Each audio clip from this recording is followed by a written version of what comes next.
The woman was lying on the grass, resting, when a black dog suddenly appeared and startled her. But neither she nor her husband took it seriously. The man turned and jumped into the river to swim, while she decided to continue relaxing. Unexpectedly, the black dog charged at her again, barking wildly. This time, the man had enough. He tried to speak with a group of children nearby, hoping to stop the dog. But these were not ordinary children. They were troublemakers. Instead of helping, they began shouting insults. Not wanting to argue, the man walked away. However, to show he was not afraid, he decided they would camp there overnight. That night, the woman had a constant feeling of being watched. Thankfully, nothing happened, and they made it through safely. The next morning, just as they were about to drive into town for breakfast, they discovered a glass bottle placed under one of the tires. Furious, the man shouted in anger, but there was nothing he could do. He had to stop and fix the car. They thought that would be the end of it, but in truth, it was only the beginning. After returning from town, they went swimming again in the lake. They did not know how much time had passed, but when they finally returned to shore, their backpack and car were gone. Suddenly, they heard an engine roaring. The troublemaking kids had stolen their car and were now leaning out the window, taunting them. The couple had no choice but to chase them on foot through the forest. After a long time, they finally caught up. The man simply wanted his belongings back,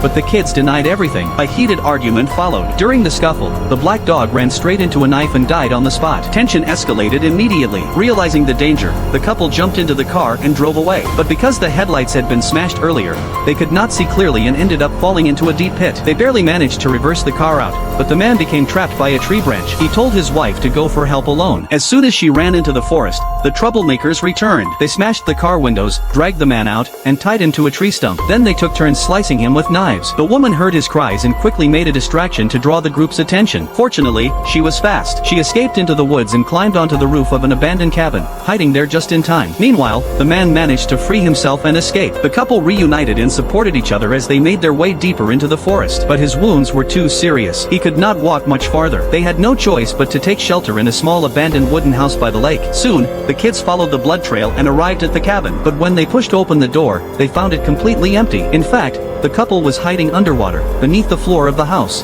Do you think they could escape this time?